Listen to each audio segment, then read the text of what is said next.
Emakhosini, ngiyanibingelela nina lapha emakhaya, all you beautiful Kemites, and I welcome you to another exciting episode of Kemi TV, guys. Ngiyanibonga bakwethu. As usual, we celebrate before we start the episode. I'm thankful for all the comments, all the subscriptions, and all the messages. We've reached 4,000 subscribers, guys. Let's push. Let's get this channel to 10,000 subscribers. Before Sichula Kakulu on today's episode, I'm sure some of you are excited due to the caption that you saw, due to the thumbnail. Before singena Sichula, what's in ngokuthi ngigeza lamashkrishkri inyanga yamakhosi umprofeto wangenwa ingilosi esesibhakabhaka, an ordained acolyte of the 7-star occultic order.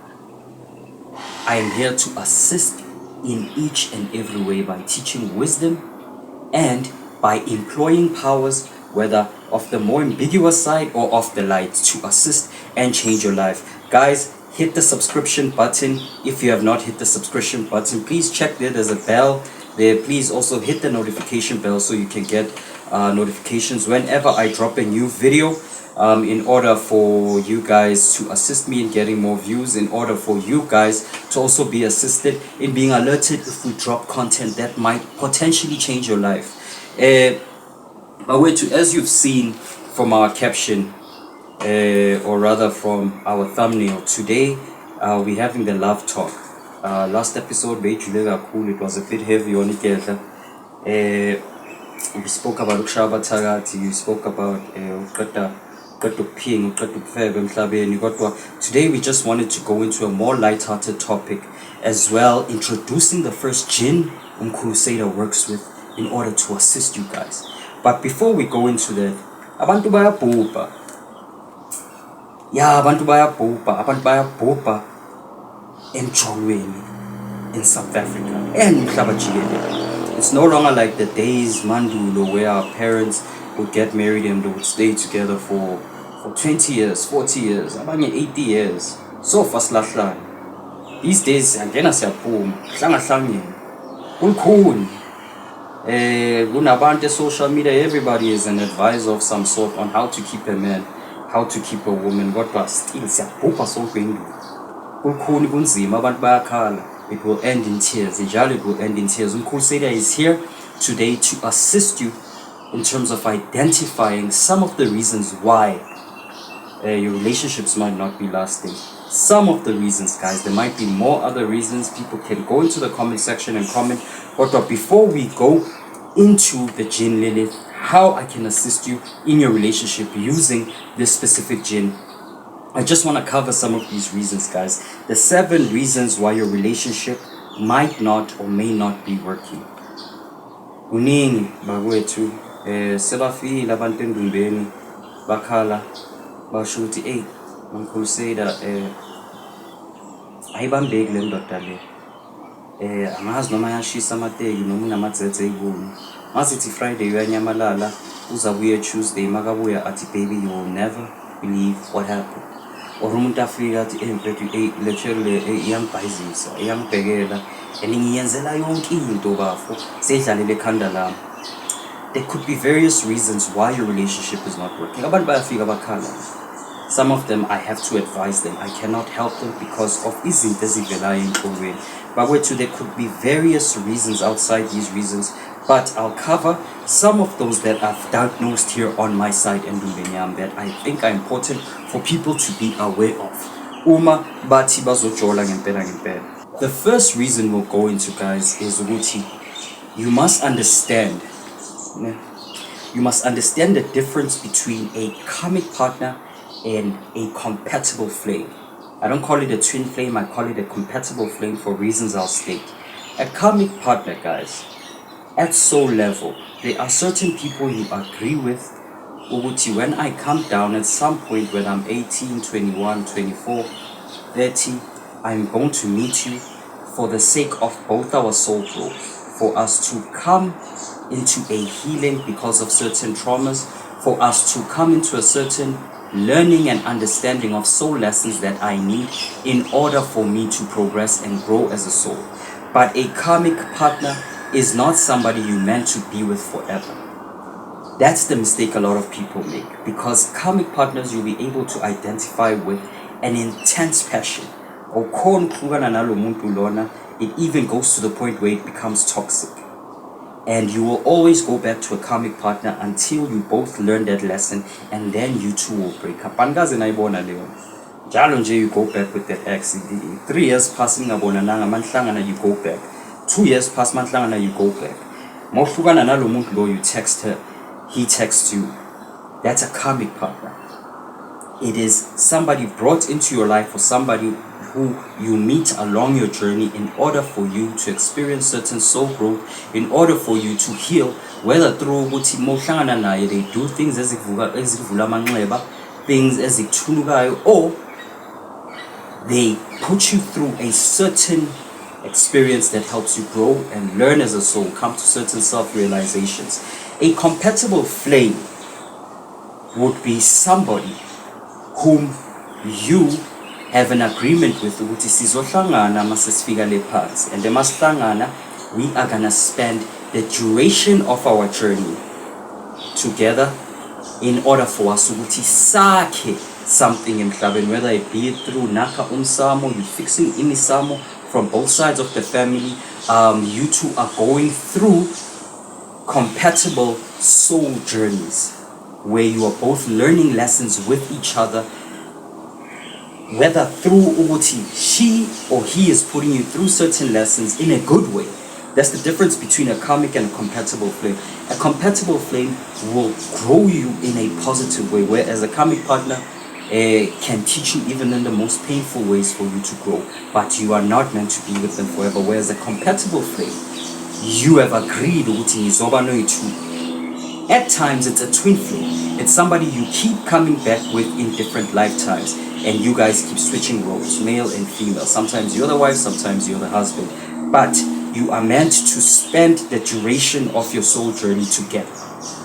Now, there could be some of the reasons the relationship is not working out good. This is a karmic partner. It's not a compatible flame, and you are confusing it with the twin flame. Learn, grow, stop attaching yourself, learn and grow, guys. If something keeps on happening over and over again when you are with somebody, it means you are not learning the lesson with the same person. Now uzokula, so that you can find your compatible flame if there is a chosen twin flame for you. Reason number 2, you have specific types of spirits or spiritual mission that your partner is not part of or is not compatible with. What do we mean when we say you have a specific type of spirit or spirits? And then it's abanya benu enamakhosi.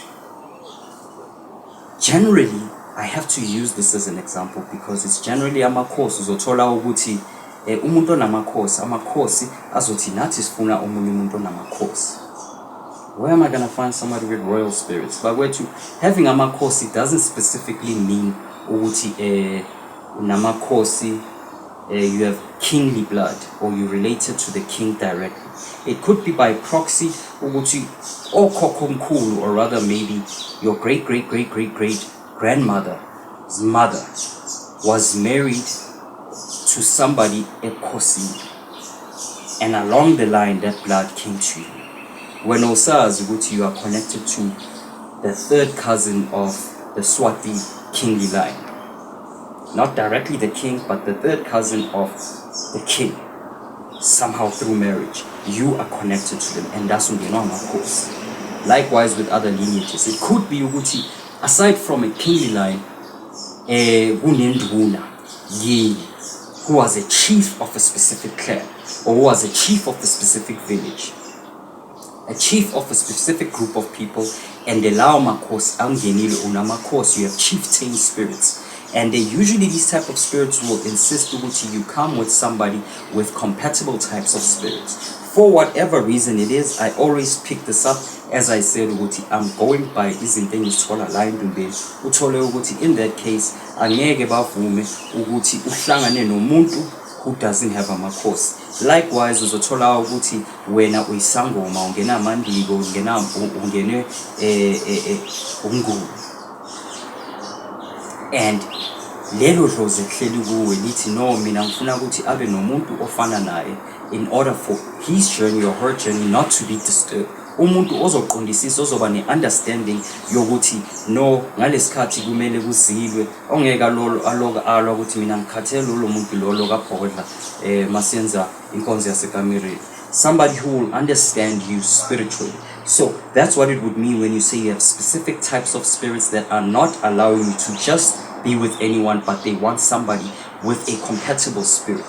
In order for you guys ukuthi nihambisane side by side, kodwa wena you are insistent ufuna ama-Instagram baddie akubhubhise ngenduku khehla ufike ukhala la ufuna umuntu weyintombi angisawukhanda umuntu weyintombi.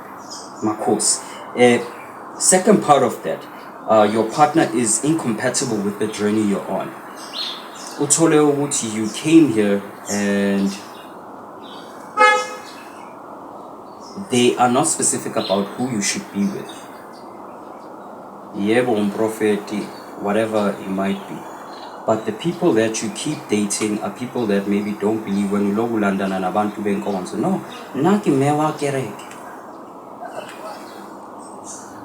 Bavese bathi yazi asifune umuntu ozoloka asihlupha, ingane yethu mayifuna ukubethela, ingane yethu mayifuna ukuhamba imgidi aloka ayitshela ngokuthi ama-demon yada. Sifuna umuntu oyi-understandayo lento esikuyo, and so your partner is not compatible with your journey, and your journey could be anything. But the reason why your relationship might not be working out is your partner is not compatible with your spiritual journey that you're on. Makhosi. Reason number 3 would be your aura is unclean. Nkosi yami, unesichitho either ozidalele wena, either abakuthumele sona, noma ofakwe imimoya yakini. Let me break it down. Isichitho osidalele wena. Uhamba uzula, uyalala, ulala nabantu aba-wrong. You don't vet the people you sleep with. Uyisoka iba isoka ke. But vet the people you sleep with. Because bazokufakela ichitho, they will destroy your aura if they themselves are not clean, if they don't do spiritual due diligence, spiritual hygiene. Abazigezi, abazihlambulula, abanayiwasho. They have no routine. Bahamba nje bakhothana nezibi yonke indawo. Wena nawe uzoba nesichitho sidalele sona uthi mosothola umuntu oright angakuzwisisi ngoba uvikelwa abantu bakuwe because you are not clean. Clean yourself. Have spiritual hygiene. We've covered spiritual hygiene. Go into the channel, watch the video on spiritual hygiene. Always clean yourself, bagwethu. Ichitho ziyakhipheka as long as you do due diligence. Isichitho abakuthumele sona. That one I don't have to go too deep, bagwethu. If by now you've been watching Kemi TV and you're not aware of what that is, go into the videos. We have a video on isichitho. Isichitho abakuthumele sona ukuthi zichitha izinto zakho, zichitha ama-relationship. Umamncane wakho nomalume wakho lo ufunge ukuthi mntanami mina uyozoshada kuqala, angeke eshade wena. Shayi ngomuntu. Wena uthi usathanda bakutshele ukuthi unokisha ibhosha. You don't understand why. Motu usathanda bathi unuka amakhwapha. Something is always wrong with you. Akabuzwa nje egazini umuntu wakho kodwa uyakubona ukuthi umuntu olungile. Bakushaya ngesichitho. Again, spiritual hygiene, hlala ugeza, hlala uhlola, come through uhlole ucheck ukuthi why isn't your relationship working out. Isichitho esidalwa imimoya, esidalwa amadlozi wakini. Wena unesipho noma unomsebenzi onikwe wona emsamo, awufuni ukuwenza umsebenzi wakho. Instead unakane namantombazane. You don't understand ukuthi books before boys because boys bring babies. It was like ukushaya ngesichitho. Chithe wonke umuntu ongenayo la chitha until unake thina wena labo banakile siyobakhipha ngomnyango. And so hlola and figure it out, because isichitho sedlozi akusiphunga akusi anything, it's just ukuthi they keep driving people away from you, né?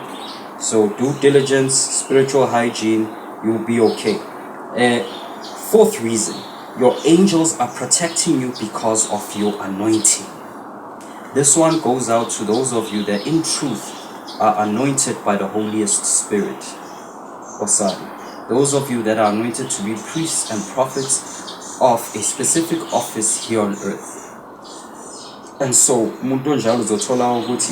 he never has interest really in boys, or she never has interest in girls. Human nature is human nature. And so now yahalela ukuthi umuntu afike kuye naye amculele ingoma ezimnandi naye amtshele ukuthi I want to be your rider, I want to fulfill all your desires. Naye ablasha nasungithanda ngale ndlela, you know. Naye they want to experience those things, but it's not happening because your angel is protecting your anointing. You are going to the wrong people looking for that. Your angel has somebody that they have selected for you, Uti, or a certain type of person they wish for you, Uti. Now, umuntu who will be able to walk with our holy child, with our holy prophet, and fulfill them physically and also fulfill them spiritually. So, that one angeng jule kakhulu. Those of you that know, you know. Reason number 5, your ancestors have strict protocols about who you should marry. Sake sayikhuluma lento, yes guys, sometimes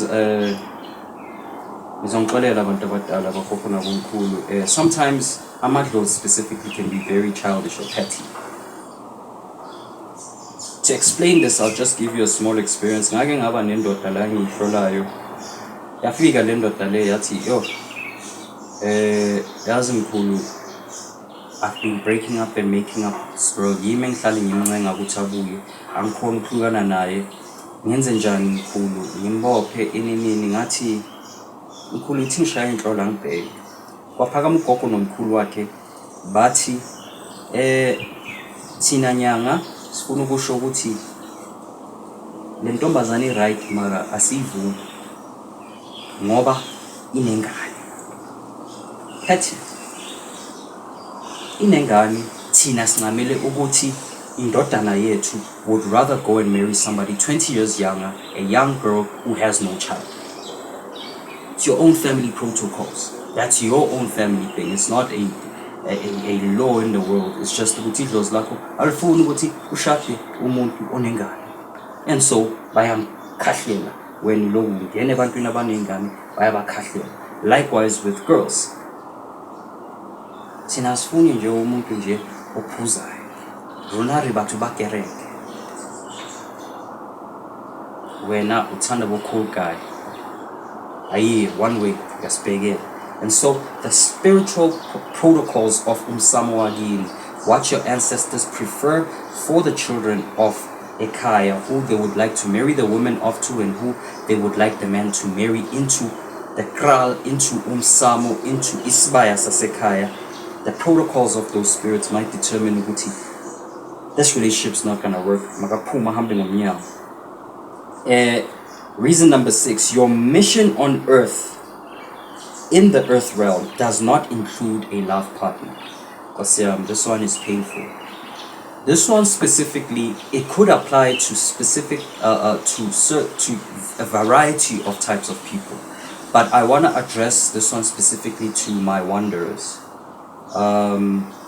If you remember, in a previous episode here on Kemi TV, we covered star seeds, indigo children, wanderers. Specifically, you wanderers that came here on earth from the 6th and the 5th dimension with a mission that you must complete, and then you must return back upwards to the heavenly realms. You must know with likelihood you are never destined to have a love partner. A wanderer does not come down here with the twin flame. Uza I1, Yeshua HaMashiach, Buddha Gautama, Krishna. Those type of people come with a very high mission. Wanderers come with a very high mission, and should they be married off, they are in danger of being caught back into the karmic cycle and not being able to go back where they came from. So generally, the heavens will ensure Guti, they have no karma, they have no kids, they have no wife, they never ever get involved in something that will bind them here on earth ever again. Bangena bayapum. Once their mission is complete by a heart. And so usually this would affect wanderers, but as well, outside of that, there are specific other types of people that have very powerful earth realm missions that don't allow them to have love partners. There is no one who can help you carry your load. You are meant to carry it on your own. Like Yeshua Mashiach said, this is my cup to drink. Father, let your will be done.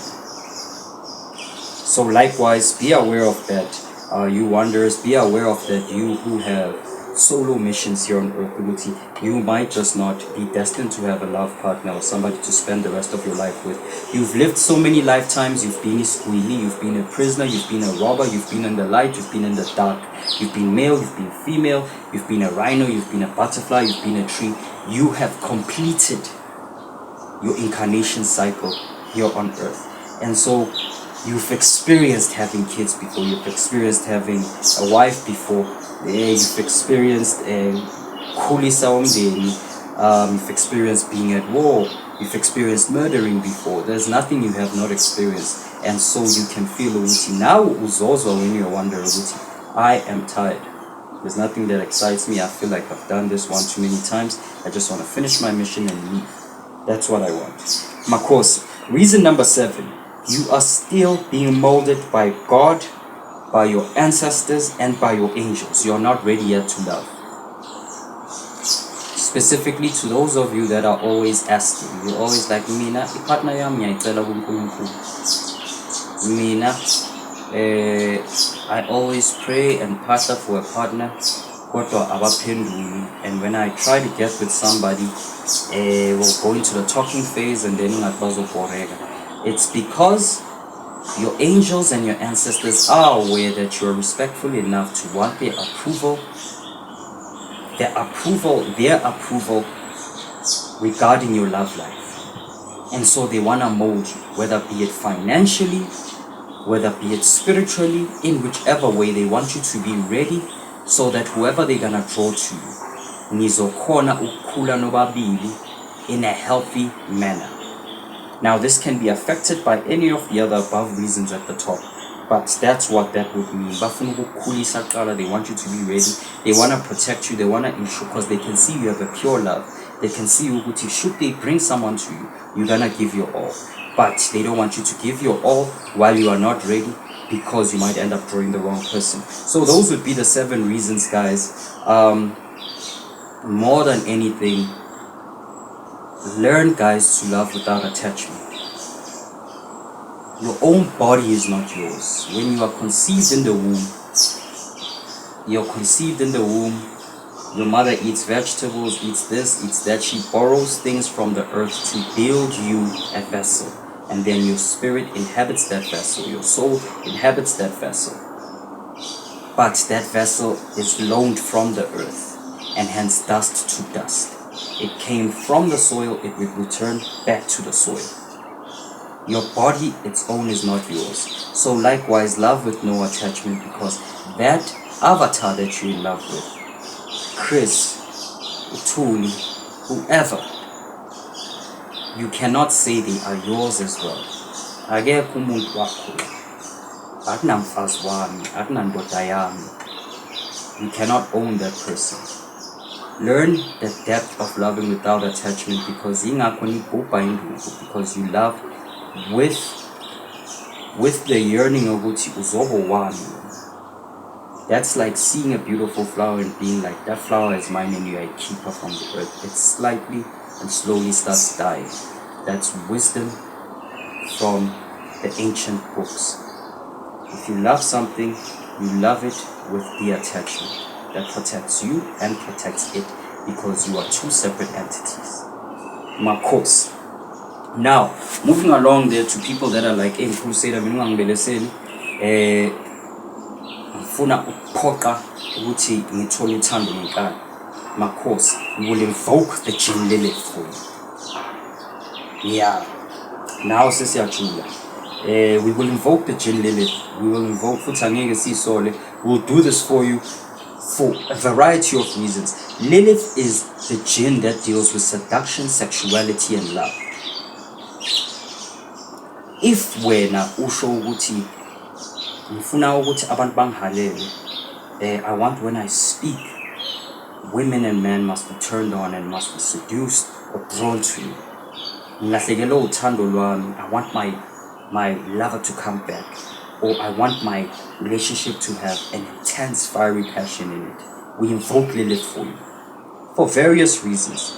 For instance, example, wena othi kimi Mkhulu sengizame iphephetho, Mkhulu sengizame ikhafulo ngizama ukubuyisa lo mfazi lo wadla phansi wabaleka mkhulu ngamfaka esikolweni wahamba wena umuntu wesifazane owashiya indoda yakho ngoba wena azangiqeda isikole.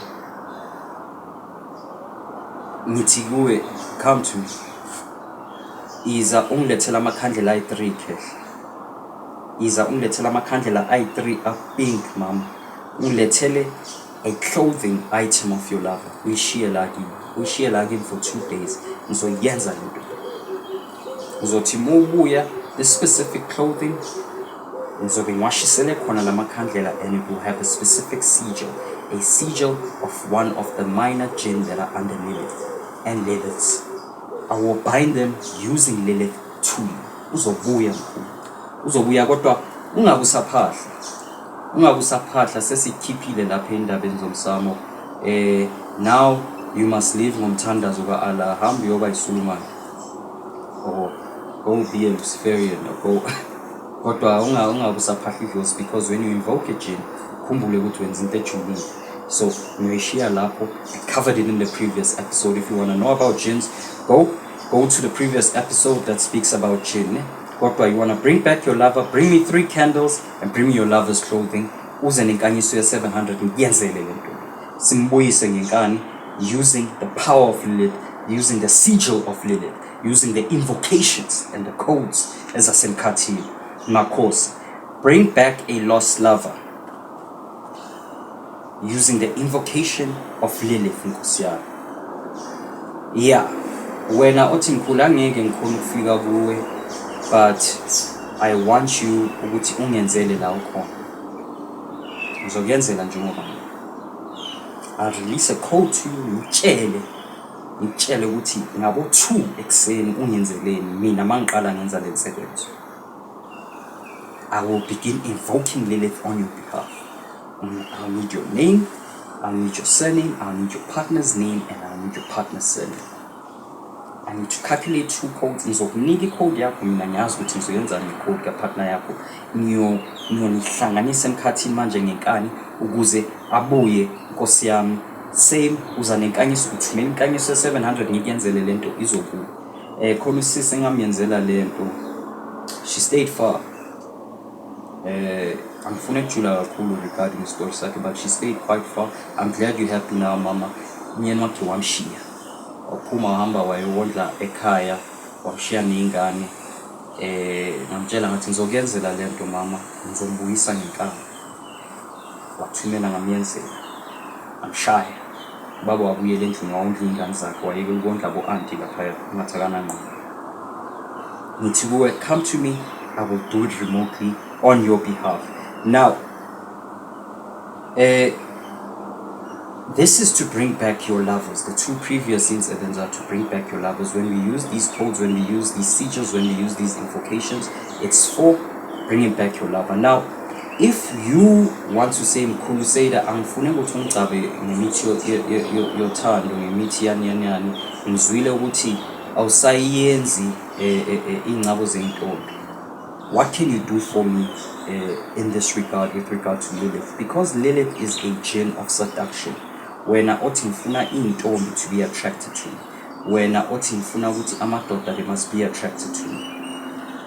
Just as a side note, we have a challenge. I had a challenge nomuntu weyintombi, nomuntu wamadoda, with regards to those of you that belong to that other community, the lesbians and the gays.